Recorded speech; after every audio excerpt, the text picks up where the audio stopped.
I'm John Francis Essic. I was born May 29th, 1925. Testing 1, 2, 3.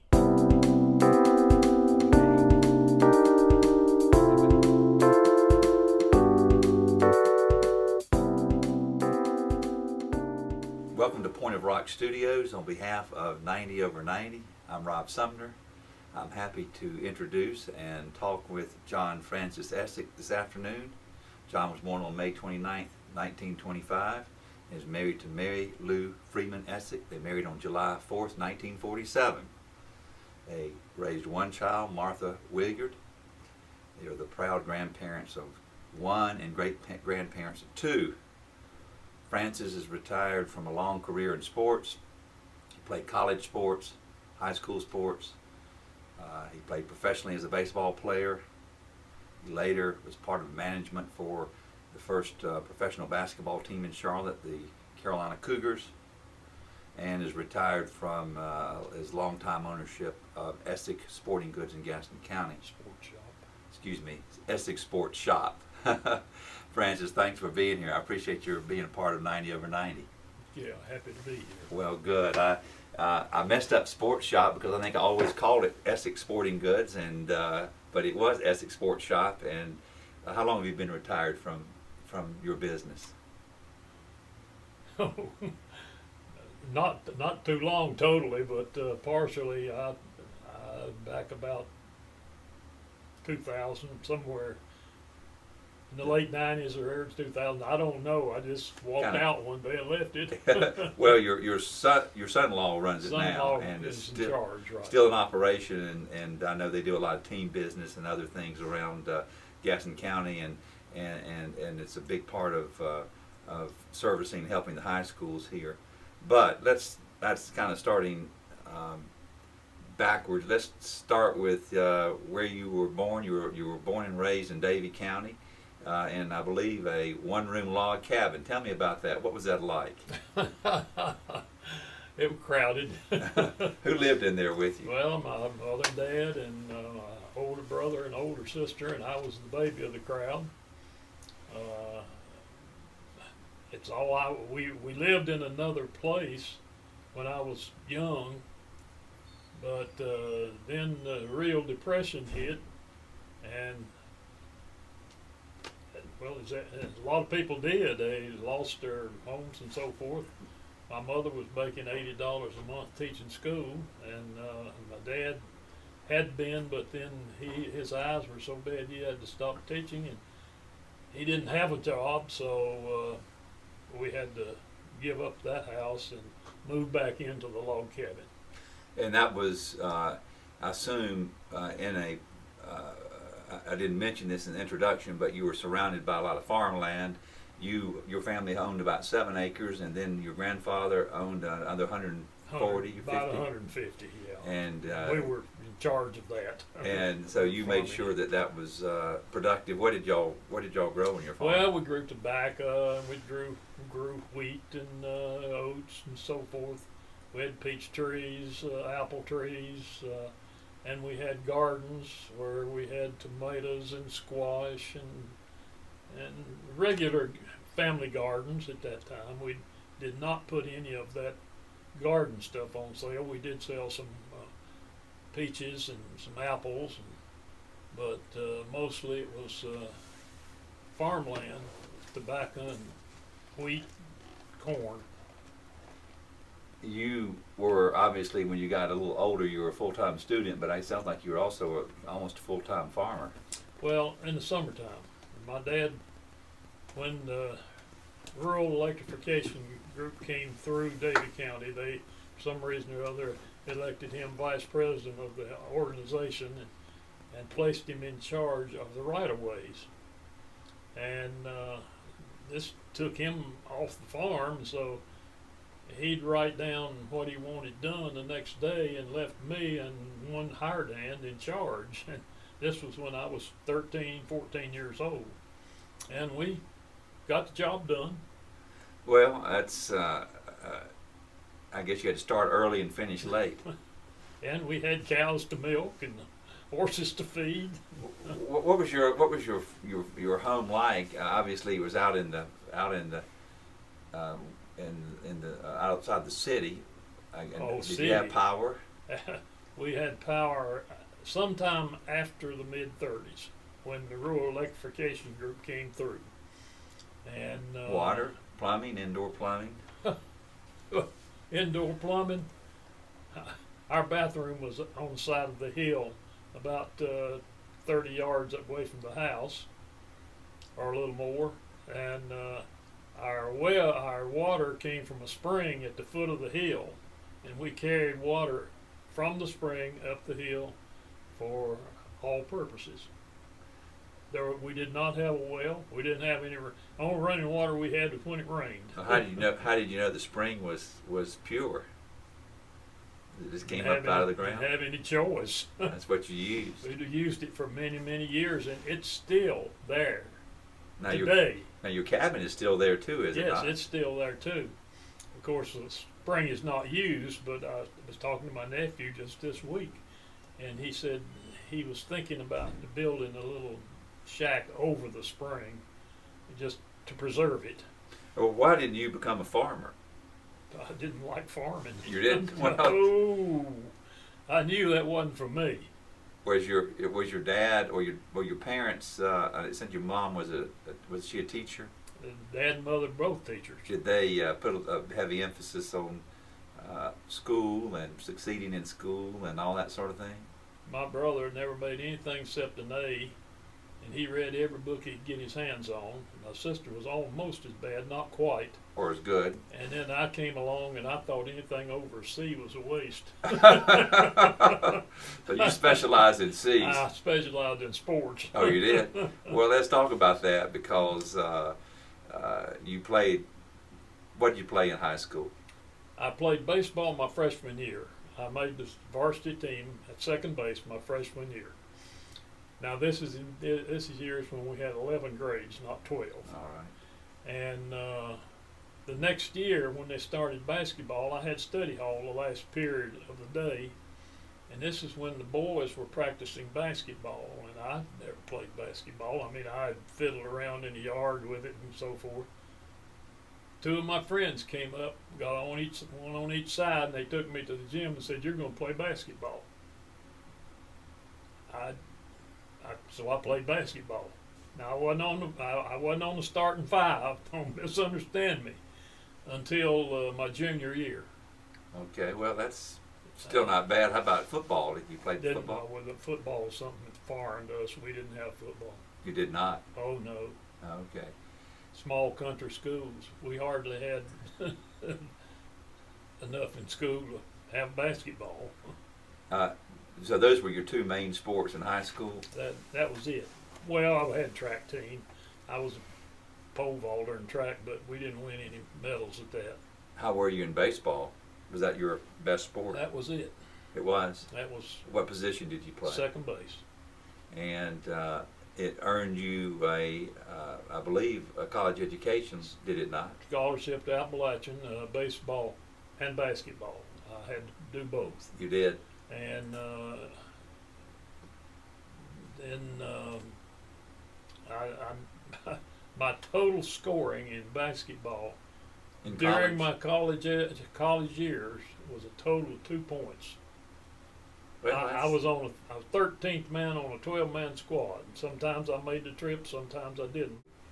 Let me talk about Sam Moyer a little bit. Sam was my college roommate. You got to know, and he and I kind of hit it off even till today, after coaching against each other in high school, coaching against each other in college. All these years, we still say that we are each other's best friends. I was best man at his wedding, and he's best man at mine. Did you know him before you went to college? No. And he Never was your seen no word roommate? of him. What is it about the two of you that hit it off so well? we could have been twins, I guess, as far as things we like to do. 'Cause we like sports. And he coached at Catawba when I was at Pfeiffer. He still lives in Salisbury, and I talk to him about once a week. So that friendship is still there? It's still there. And it's still strong? and we played against each other, we coached against each other. Who won and lost never affected our friendship. Well, that's, I think, a sign of a strong friendship, because that's not the case with a lot of folks. No, that's true. Well, let's get back on track, and maybe we can talk about Sam in just a few minutes. Oh, go ahead. Yes, I went to school on a scholarship my freshman year, but that's the only time I did that. When I came back out of service, of course, I was on the GI Bill, and I didn't need the scholarship. Well, since you mentioned that, service interrupted your college education. After my freshman year, I was not 18 until after my freshman year, at the end of May, and I was drafted in October. And you went, obviously you went through basic training and all the training, and you wanted to be a pilot, I believe, or thought you wanted to be a pilot. Yeah, but my depth perception wouldn't allow me to be one. I find that unusual, because you played shortstop. You'd think you'd have to have excellent depth perception for that game. Well, I guess it was good enough for that. I don't know, but I went to Camp Crofton, was inducted. I went to Fort Jackson. They gave us the Air Force exams, which I passed, and they sent me to Greensboro to BTC number 10, and that's where they found that that's where they did all the physical stuff. That's where they found that my depth perception was not good. Were you disappointed? Yeah, a little bit. Of course, I really didn't know what he's talking about. Right. To tell the truth, I just said you'd be a danger landing planes. So they put you in. They put me in as 521, which is a general soldier. We joined a big group. It was the largest convoy to leave the United States during the Second World War. There were 100 Liberty ships in the convoy. And where did you go? Well, my ship stopped at around North Africa, and we changed ships there. And the others went on, and the next day the Germans sank the ship that was next to us in the convoy. Fortunately, we weren't on it. We were headed toward Italy, and they took us into Naples, Italy. Then you engaged in casino. They assigned us to the 324th Fighter Group, and I was assigned to the 315th Fighter Squadron, where I was with the Ordnance Department. And the Ordnance Department was in charge of the bombs and ammunition. Oh, did you load them on the planes? We took them to the plane, and then the armors loaded them. We delivered them to the plane. Was that a dangerous job? Well, we didn't think it's particularly dangerous. Were you ever fired upon when you were at your base? Well, we were when we got to Anzio. We were, but we were not until then. And of course, you were behind the lines a little bit. You mentioned we were a fighter group, so we were close, but we were always behind the lines. Right, where the front was. Right. But you were loaded. You were basically delivering the ordnance to the planes, and they were loaded on the planes, and then they would go obviously on their mission. Were you? You mentioned a moment ago that you were originally near Mount Vesuvius. Yes. And tell us what happened there. Well, now that was before I got there. Oh, okay. Our outfit was based at the foot of Mount Vesuvius. And when it erupted, of course, it had to move, so they moved up to the place where they were when I joined them. I see. I can't tell you the name. It wasn't really a place. It was just an air base that we had formed. So then we started the Battle of Casino. Well, how long did you stay engaged in Europe? Well, I stayed in Italy until the invasion of southern France, and half our outfit got on board ship. Half of them went to Corsica, and the other half of us got on ship and went over, and on D2, D-Day 2 or D-Day 3, I can't remember which, we went in on the invasion of southern France, and we opened the air base there. Then our group from Corsica leapfrogged over us and went up and opened an air base 50 miles from us or so forth out toward the front lines, and then we leapfrogged over them and did the same thing. We did this all the way through France, I see. and ended up a place called Luneville, Were you which was up close to the Rhine River. were you in Germany when Germany surrendered? No, we were still in the edge of France, right at the Rhine River, I at see. Luneville. And That must have been a happy day for you. we were in the process of moving into Germany Hmm. when they surrendered. So we moved on in, and we opened the air base at Stuttgart, and that's where we spent our first days of Peace, peace. supposedly. Well, how did you got back to the United States when the war was over, and I guess you went straight back into Appalachian. You liked it enough there to continue your education. Well, I had joined this outfit. My outfit had originally been through all of North Africa, and so when the war was over, they had enough points to come home, Mm-hmm. and they did. And so we got shifted from a few of us from the 324th Fighter Group to the 82nd, and we had to put in a few months there before we had enough points. I see. You came home according to points, and I had 65. And during the reassignment, we didn't do anything much except just be there and be available. Right. There wasn't any fighting going on, but I guess there was a lot of organization that took place. Yeah. Well, you got back to App and started. Came back. Well, you were a sophomore. Came back to the United States. I got to Fort Bragg on Christmas Day of 1945, and I was discharged on the 27th of December. Came home. At that time, Appalachian was on the quarter system, and the third quarter began in February, and I re-enrolled at Appalachian. Did Mr. Moyer, was he your roommate? No, he went to the Pacific. Oh, he did. Yes, and yes, we were roommates when we came back. I see. He'd gone to the Pacific, but so I got back before he did. I see. So when we both got back, well, he didn't come back until the summer. But when we both got back, yes, we were roommates again. Inseparable. Tell me, what's your best college baseball memory? We didn't talk about that, but I think I'd like to hear. The conference championship in spring of 1943. Why is it special? Well, there were only 2 or 3 teams that had schools that had teams at that time. Appalachian, Catawba. I don't remember who else, but we were playing Catawba for the conference championship up in Boone. And there was a little creek running down the right field line up there, and I hit 3 over that creek for 3 doubles that day. Oh, you did? Is that automatic double if it goes over the Yeah. creek? And when we beat Catawba for the conference championship, which was no big deal because there were not enough schools in there. Right. But the ones that played, we were the winners. And I guess you continued to play baseball successfully, and I played softball during the war. We had a softball team. oh, you did. Now you met your wife Mary Lou Freeman while you were the second time you were at Appalachian. Is that correct? That's right. Tell me how that happened.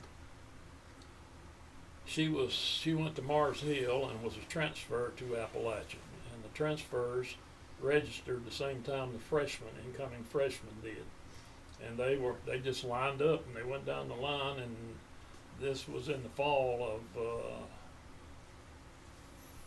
46. Yeah, September 46, and I was taking up student fees for either the college newspaper or the annual. I don't remember which. I did both at various times. And there was a girl sitting next to me named Rachel Ann Vance. And we saw this girl coming down the line. They were lined up for 25 or 30 people in the line. This girl had on a green sweater. And I said, Rachel Ann, when that girl in the green sweater gets down here, you find out her name and introduce us because I might want to marry her.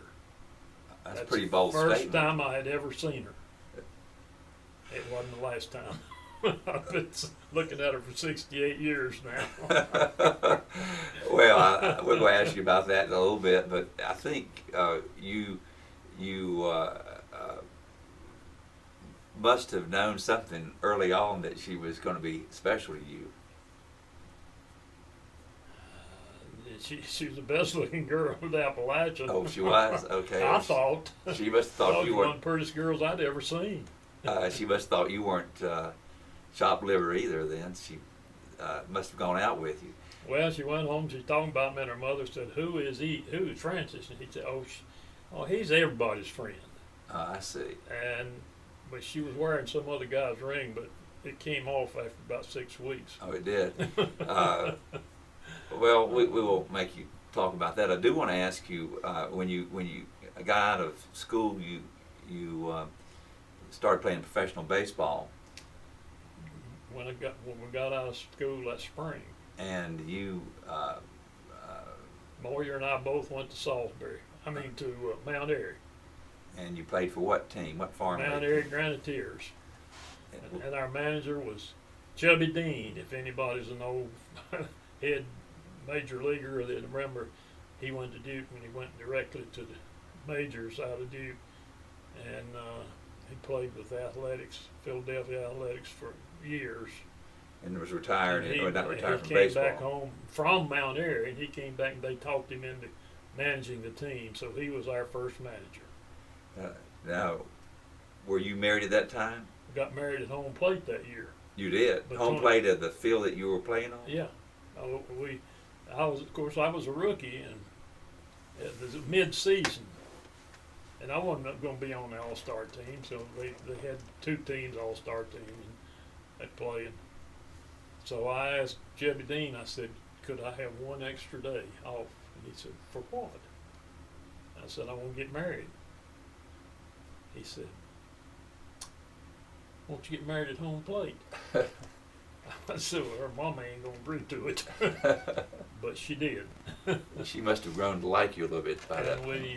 we had about 2,500 people at our wedding. And a few years later, many years later, the Visitors Bureau did a rehash of it, and we did a replay of it. You renewed your vows. Yeah, without putting on uniforms and stuff. But a lot of the guys came back and held the bats, and we walked under them. They've got it on tape up at the Visitors Bureau in Mount Airy. Why do you think her mother agreed to let you get married at home plate? It's not exactly the dream wedding or maybe it was. I don't know. I don't know. Did it work out all right? Worked out fine. Yeah. Now, you eventually left playing baseball, but before you did, you became, I believe, a manager. Okay, that was my rookie year, my first year. Second year, I played at Mount Airy, and I played for a guy named Red Casbier. He was our manager. And of course, during school year, we'd go back to Appalachia and go to school. And we were only playing baseball in summertime, and late summer, sometimes we'd have to do a daily run from Boone to wherever we were playing, but it didn't last long. And so in 1949, I had graduated from graduate school. I'd finished my master's degree, and Mary Lou had already graduated, and she had worked a little bit, but finished that, and I was going to work at the high school in Boone, but from Yadkin County, here came the superintendent of schools and some board member, and talked me into coming down to East Bend. The principal had died, and the coach got drunk and he chased him off.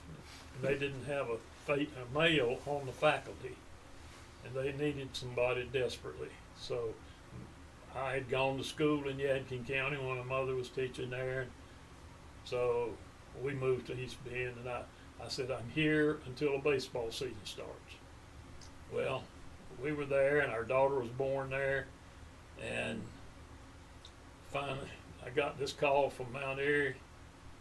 "Would you like to be the manager?" I said, "Yeah," which was just a shot out of the dark. Right. So Is that a paid position? Oh yes. Oh, was it? I was playing too. Oh, I was you were? playing Oh, okay. manager. And so I stayed there until the 1st of April when baseball started, and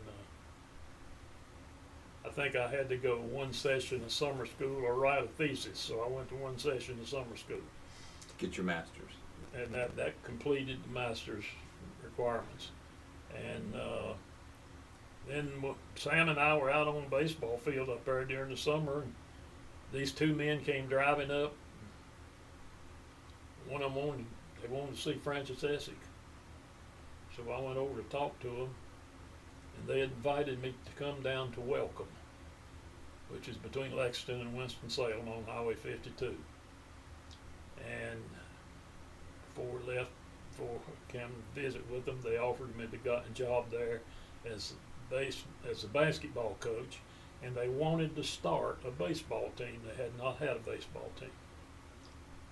Went down there, and the second year I was there, we won the state championship. But then In baseball or basketball? Basketball. Baseball was nothing. I see. We started the team and so forth, but it was pitiful. And I didn't enjoy coaching high school baseball after playing pro. Mm-hmm. Next stop was at Wingate. I was helping with the baseball practice in the gym one day because it was raining, and I had one group over here throwing, and the baseball coach had another group, and two guys came walking in, wanted to talk to Francis Essic, so I went over and talked to them. They invited me down to Wingate that weekend. And before we left here, they offered me the basketball job at Wingate, including the athletic director's job. Of course, I'm teaching history. And then at Christmas, our dean of men left and went to Edwards Military Academy as the president, and I filled in as the dean of students. I think for the rest of that year and the next year. If I were you, if I had two men walking toward me, I don't know what I would do, run or stay put. Well, the same thing happened when I was playing at Wingate. I was very fortunate. We had some good players, and we won the conference championship 2 out of 3 years. Didn't win it the first year I was there, but second, third year we won the conference championship, qualified for the district. And at the end of the season, that third year, these two guys walked in, and one of them said, "I've talked to Dr. Smith, and it's all right if I talk to you." And he was the president of Pfeiffer. So he invited us over there, and so it's a move from junior college to senior college. 4-year school, and how long did you coach at Pfeiffer? I was there through the 60s. Till 69? I left there April 1st, 69, and went to work for the Carolina Cougars. And that was the Charlotte office you ran? I ran the Charlotte office. They were headquartered in Greensboro. And we played in Greensboro, Raleigh, and Charlotte. We only played 5 times in Raleigh. And the other games were divided between Charlotte and Greensboro. Who was your favorite player on the Cougars? Did you have one? Or who are some of the Bob folks? Berga or Gene Littles or, the guy from Clemson. Had 3 brothers that went to Clemson. Mac something. Yes. Not McClellan. I'm drawing a blank. Well, that's all I'm right. old. Well, Bob Berger played at Duke, of course, and Gene Littles later coached Played High Point. Played High Point. Mm-hmm. And no, Bob Berger, I thought he played for Duke. He played Duke. Yes, and Littles played High Point, but Yeah. Littles later coached the Charlotte team, didn't he? No. He did not. I thought he later coached No. the Charlotte Hornets years later. I don't think so. Well, you left that. Bones McKinney was the coach. Oh, was he? Oh, Yeah. okay. Now you ended up in private business. I mentioned that intro. We won't spend a lot of time on that, except to say that you came to Gastonia, bought this business, and got out of the professional basketball business. Jim Gardner had bought the basketball team, bought the franchise in Houston, and moved it up here. And he called me and said, "I'd like for you to join." So, Jim, I don't know anything about it. If you're knowing in politics, you know who Jim Gardner Oh, is. yeah. Anyway, he sold the team to some man down in Georgia, and in the meantime, a friend of mine that went to school at Appalachian was over at our house for a Christmas party, and he told me about Carson Sporting Goods being for sale, and Mr. Carson wanted to retire. So I came over and looked at it a couple times, and we debated, and we decided we were going to buy it. So we made him an offer, and he took it, and I gave them my notice at the last day of July of '71, and took over the store August 1st. Was it rewarding for you? Did you enjoy it? Working it? After we got it going. A lot of work. Keith Wilson was the guy, my companion, and he, as it happened, he had put 2 weeks into the National Guard. The first 2 weeks we had the store, he was National Guard in Lawton, Oklahoma, Fort Sill. You were there by yourself. And, well, I had one employee that Mr. Carson had, and he was the person that kind of got us started. Well, I know we were going to kind of wrap it up, but I wanted to not want to do that without talking to you a little bit about your experience with Civitan, because you've spent many years in that service organization. It's a big part of your service to this community, and you were fortunate enough to be elected president of Civitan. Was it international? Yes. And how did that happen, and what was that experience like? Well, I joined. Currently I've been in Civitan for 61 years. I was coaching at North Davidson High School, and I had some relatives that had been Masons, and I wanted to join the Masons. And I found out that you have to ask them. They don't come looking for you. So I asked them, and they finally approved me, and I went and joined. Then you have to learn the catechisms in Masonry. I don't think I'm telling any secrets. And this friend of mine there in Welcome coached me through the catechisms. And that took months for me to memorize all that stuff, because none of it's written down. And when we finished that, and I had passed the test of the catechisms, he said, "Now there's one other thing I want you to do." And I said, "What's that, Bruce?" Boyce. He said, "I want you to join Civitan." And I knew about the Civitan Club in Welcome. It was a good club. It was active. It was doing a good job in the community. But I said, "Boys, I'm coaching basketball. We practice on Monday. We play on Tuesday. I practice on Wednesday. I'd have Thursday off. We play on Friday. I have 1 day a week at home with the family."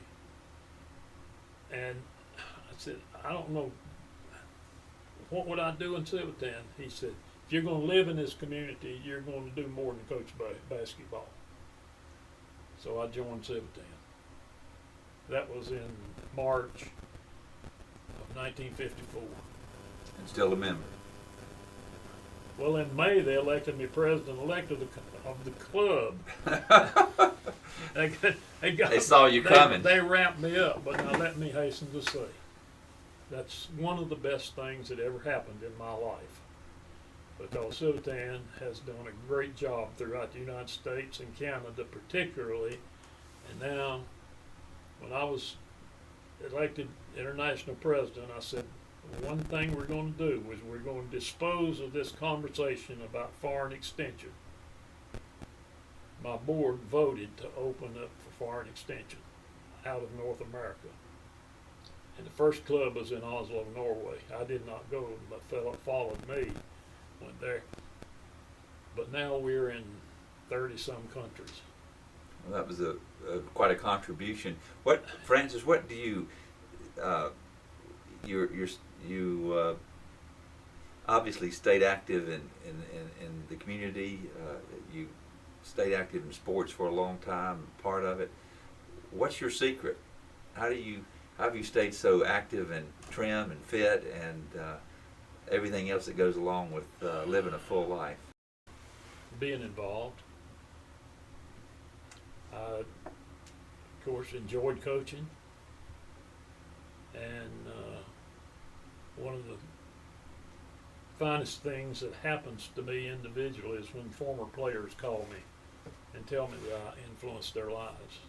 And I have some that went to Duke, and some that went to Carolina, and some that went to Appalachian and Wake Forest and other places that call now. Mm-hmm.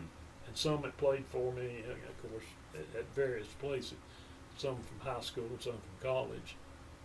And it's just being involved and Siltan has changed my life. Well, it's been, I'm sure that's very rewarding when folks call you, kids call you, that you coached and influenced them positively. It's been rewarding for me to have a chance to speak to you this afternoon, and I know you've lived in this community a long time. I've known you a long time, haven't known you well, but you always have been someone who was a big part of making Gastonia a better place to live, and I want to thank you for that. I want to thank you for being here, and tell you that we'll see you on the internet. Thank you so much, Francis. Thank you. Appreciate it. We about to run over. We went pretty far.